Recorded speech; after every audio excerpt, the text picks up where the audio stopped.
नमस्कार दोस्तों, हिंदी साहित्य लाभ चैनल में आप सभी का हार्दिक स्वागत है। आज हम यूजीसी नेट हिंदी साहित्य विषय का हम लोग प्रीवियस क्वेश्चन सॉल्व करेंगे, जो कि प्रैक्टिस से एग्जाम के दृष्टिकोण से बहुत महत्वपूर्ण सिद्ध होती है। तो चलिए दोस्तों, देखते हैं आज का मुख्य विषय, जो कि स्टार्ट करते हैं। पहला क्वेश्चन है, ईसा की किस शताब्दी में अपभ्रंश का व्यवहार लोक भाषा के अर्थ में होने लगा? क्वेश्चन जो पूछ रहा है, किस शताब्दी में अपभ्रंश का व्यवहार लोक भाषा के रूप में हुआ है?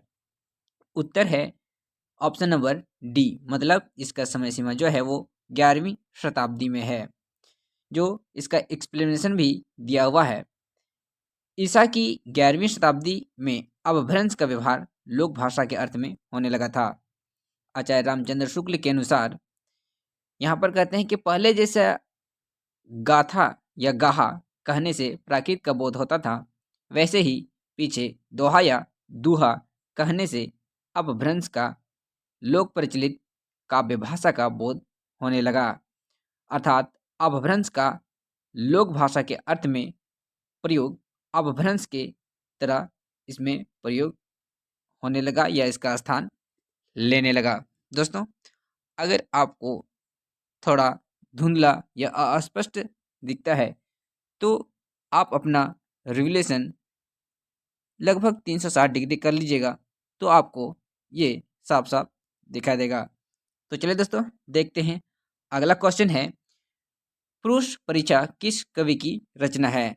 तो पुरुष परीक्षा यहाँ पर जो है वो विद्यापति की रचना है। विद्यापति मुख्यतः आदिकाल के प्रमुख स्तंभकार कवि के रूप में ठहरते हैं। इसमें इसका एक्सप्लेनेशन है कि पुरुष परीक्षा विद्यापति की रचना है, जो संस्कृत भाषा में है। संस्कृत भाषा में विद्यापति की अन्य रचनाएं कौन कौन सी? देखिए, शैव सर्वस्व है, गंगा वाक्यावली, दुर्गा भक्ति तरंगिणी, भू परिक्रमा, दान वाक्यावली, विभागसार, लिखनावली, गया पतलक, बृहत्निकटन इत्यादि। ये उनकी जो है वो संस्कृत भाषा में रचित रचना है। अब हम लोग देखते हैं उसका अवहट भाषा में कौन कौन सी रचना है। ये एग्जाम की दृष्टि से ये एक्सप्लेनेशन बहुत इंपॉर्टेंट है, क्योंकि एग्जाम में किसी भी क्वेश्चन को घुमा के पूछा जाता है। इसमें जो अवहट की भाषा जो इनकी रचना है वो है कीर्तिलचा, जो इसका समय है 13वीं शताब्दी, और कीर्तिपता का। दो रचना है जो अवहट में है, कीर्तिलता और कीर्तिपता। अब आता है मैथिली में। मैथिली में देखिए कौन सा आता है, ये पदावली तथा गोरक्ष विजय नाटक, जो उनकी रचना है वो मैथिली है, जो दो ही है। अब आता है आचार्य देवसेन के ग्रंथ कौन कौन से हैं। देखिए मोस्ट इंपॉर्टेंट है, देखिए श्लोकाचर, नयचक्र, दर्शनसार, भारत सत्र, भाव संग्रह, आराधनासार, रत्नसार और शवद धम दोहा।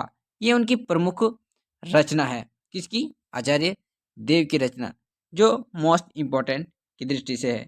देखिए गोरखनाथ के काव्य ग्रंथ कौन कौन से हैं।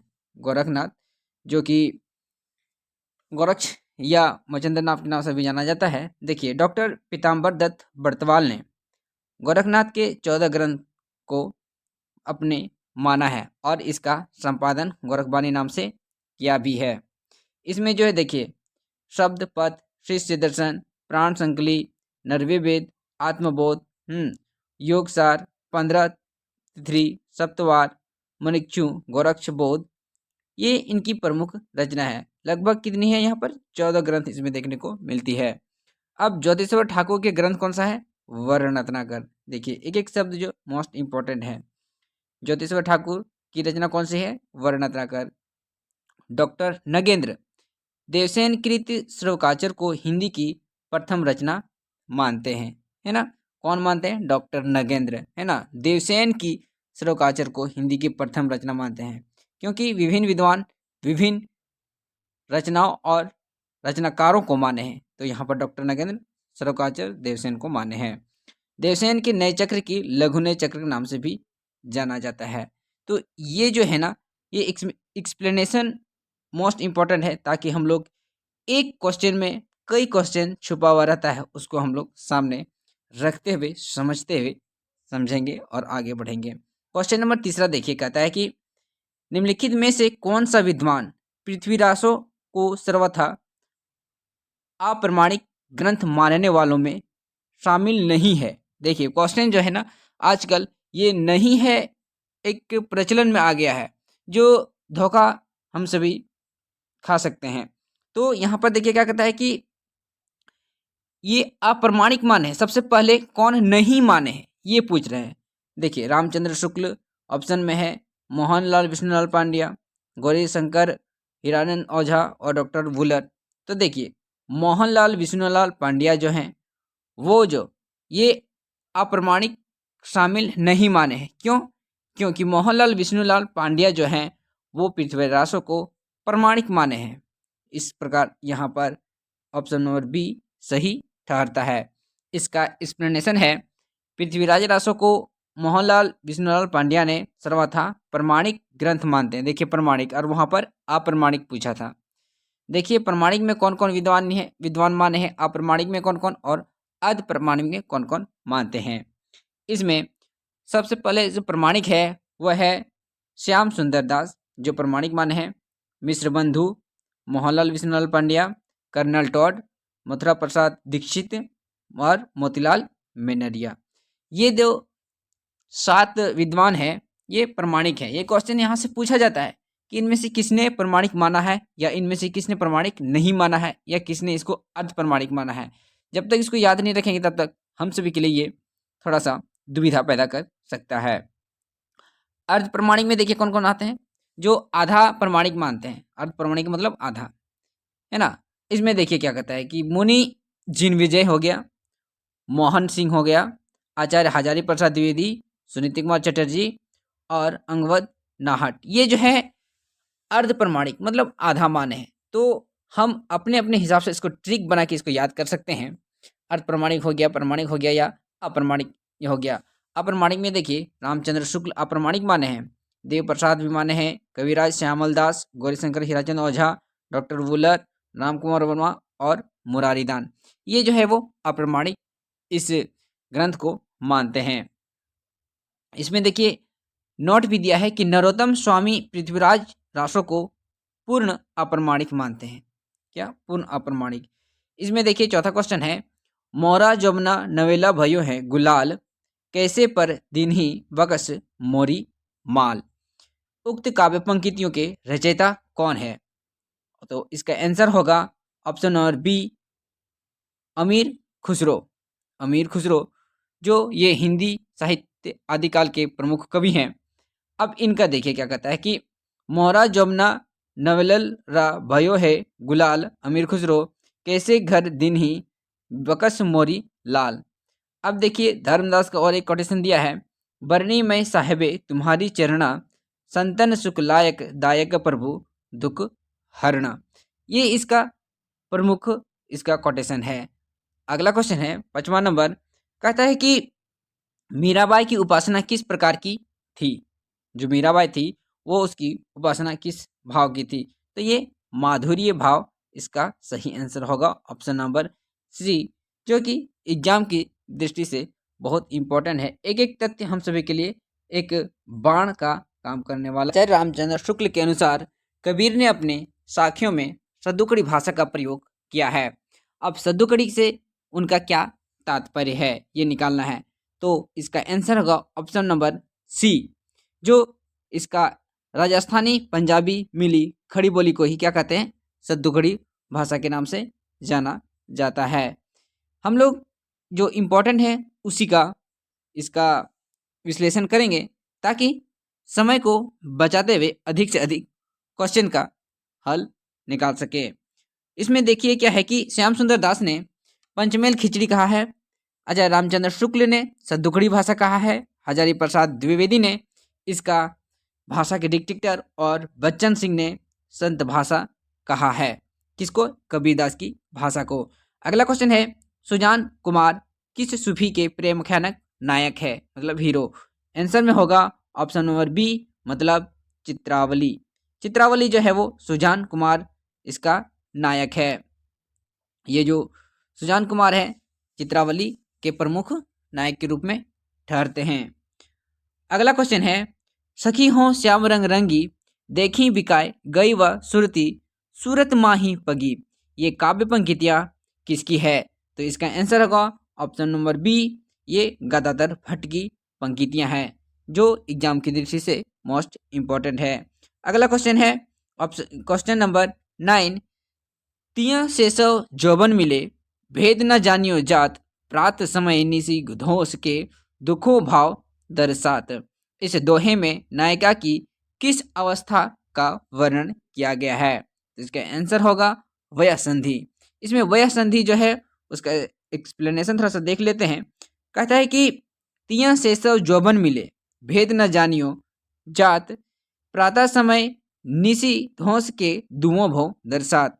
इस दोहे में नायिका वयः संधि अवस्था का वर्णन किया गया है।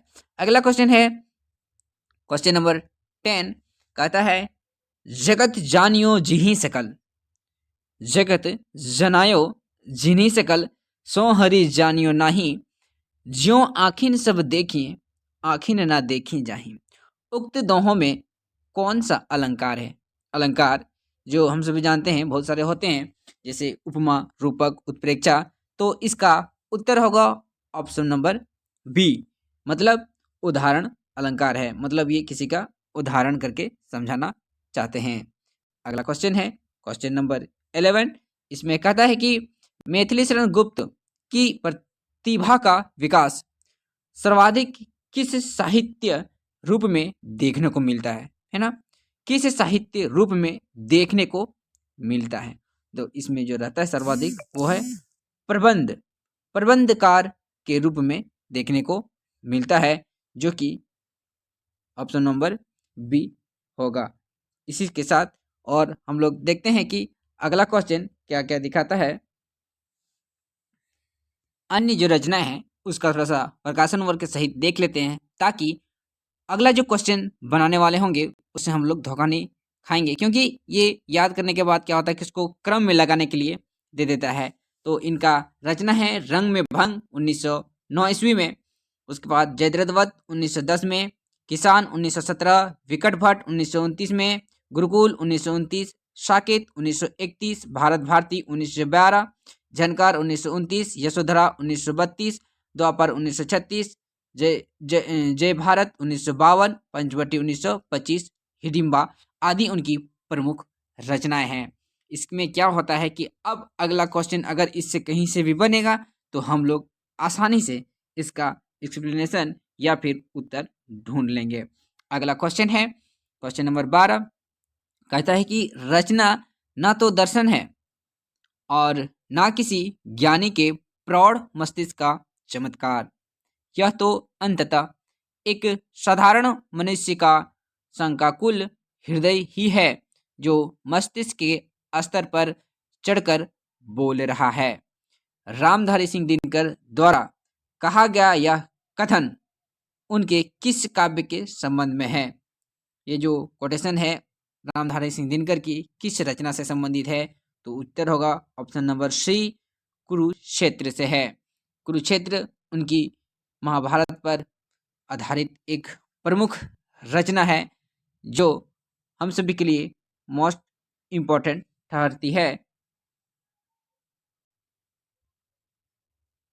रामधारी सिंह दिनकर की जो प्रमुख रचनाएं वो देखिए, वो पहला आता है रेणुका 1935 में, हुनकार 1939 में, रसवंती 1940, द्वंद्व गीत 1940, कुरुक्षेत्र 1946, रामधेनु 1947, रश्मिरथी 1952, नील कुसुम 1954, दिल्ली 1954, उर्वशी 1961, परशुराम की प्रतीक्षा 1963, आत्मदाह की आंखें 1964 में, हरि को हरिनाम, धूप और धुआं 1951 में, नीम के पत्ते, इतिहास के आंसू 1951 में। ये उनकी प्रमुख रचनाएं हम सभी को देखने को मिलती है। इसको अगर हम लोग याद करके रखते हैं तो एग्जाम में हम लोग धोखा नहीं खाएंगे। उड़ गया गरजता यंत्र गरुड़, वन बिंदु शून्य में पिघल गया पर सांप। ये पंक्तियां आगे की किस कविता से है? इसका उत्तर होगा ऑप्शन नंबर डी, हवाई अड्डे पर विदा। ये उनकी कविता का नाम है, जो इस कोटेशन का आंसर होगा। आगे कहता है कि आगे की प्रमुख कविताएं और देख लेते हैं, जैसे असाध्य वीणा, कल की बाजरे की, सांप, नदी के द्वीप, हरी घास पर क्षण भर, जितना तुम्हारा सच है, शब्द और सत्य, या दीप अकेला, सोन मछली, पहचान, हवाई अड्डे पर विदा, इनकी प्रमुख कविता है। क्वेश्चन नंबर अब है 14। कहता है कि ठंडा लोहा कविता संग्रह के रचनाकार हैं। इसका आंसर होगा धर्मवीर भारती। धर्मवीर भारती जी का जन्म 1926 में होता है। जो इनकी प्रमुख रचना हम सभी को देखना चाहिए। देखिए, कहता है कि ठंडा लोहा 1952 काव्य संग्रह रचनाकार धर्मवीर भारती हैं। धर्मवीर भारती के मूल प्रेम के प्रति कवि हैं। इनकी अन्य प्रमुख रचनाएं देखिए, ठंडा लोहा 1952, अंधायुग 1955, कनुप्रिया 1959, 7 गीत वर्ष 1959 और देशांतर। इसके साथ देखिए, भारत भूषण अग्रवाल के काव्य संग्रह कौन सी है?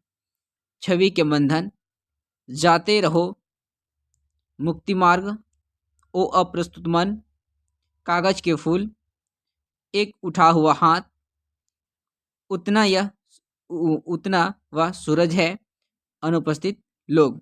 तो ये जो रचना है, ये भारत भारती की प्रमुख रचना है। अब देखिए, इसमें दिया है गिरजा कुमार माथुर के काव्य संग्रह। मंजीर 1941 में, मंजीर 1941, नाश और निर्माण 1946 में, धूप के धान, शीला पंख चमकीले, छाया मत छूना, भीतरी नदी की यात्रा 1975, अभी कुछ और साक्षी रहे, वर्तमान पृथ्वी, कल्प कल्पांतर। ये इनकी प्रमुख रचना है गिरजा कुमार माथुर का। अब देखिए, सर्वेश्वर दयाल सक्सेना की काव्य कृतियां। काठ की घंटियां, इनकी प्रमुख रचना है। काठ की घंटियां, बांस का पुल, एक सुनी नाव, गर्म हवाएं, कुआनो नदी, कविताएं, कविता 2, जंगल का दर्द, खूंटियों पर टंगे लोग। ये सर्वेश्वर दयाल सक्सेना की प्रमुख काव्य कृतियां हैं। अगला क्वेश्चन है, कहते हैं कि 19वीं शताब्दी के मध्यवर्गीय बनिया समाज के जीवन पर यथार्थ चित्रण किस उपन्यास में किया गया है? इसका आंसर होगा देवरानी जेठानी। ये जो कहानी है, गौरीदत्त द्वारा रचित है, जो बहुत ही हास्य व्यंग में रचित उपन्यास है।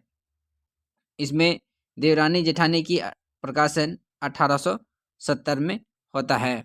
उसके बाद देखिए, ईश्वरी प्रसाद व कल्याणी राय कृत जो है ना, वामा शिक्षक 1872 में, तथा सरदाराम फिलोरी कृत भाग्यवती 1877 में। ये उपदेश प्रधान सामाजिक नाटक के रूप में ठहरती है। अगला क्वेश्चन है क्वेश्चन नंबर 16। कहता है कामकुंठा की शिकार स्त्री के चरित्र का चित्रण किस उपन्यास में किया गया है? ये मोस्ट इम्पोर्टेंट, और इसका आंसर होगा ऑप्शन नंबर डी, जो है सूरजमुखी अंधेरे के, जो कि ये मोस्ट इम्पोर्टेंट ठहरता है। और इसका एक्सप्लेनेशन देखते हैं। सूरजमुखी अंधेरे का जब प्रकाशन होता है वो 1972 में होता है, और इसके प्रमुख जो विषय वस्तु है वह है कामकुंठा की शिकार स्त्री का चरित्र चित्रण उठाया गया है, और इसके लेखक हैं कृष्ण सोबती। तो ये था दोस्तों आज का हम सभी का वीडियो। अगर आपको अच्छा लगे और आपके लिए फ़ायदेमंद रहता है तो please like, comment and subscribe कर दीजिएगा, ताकि मुझे अपने गलतियों के साथ साथ मोटिवेशन भी मिलते रहे। तब तक के लिए धन्यवाद।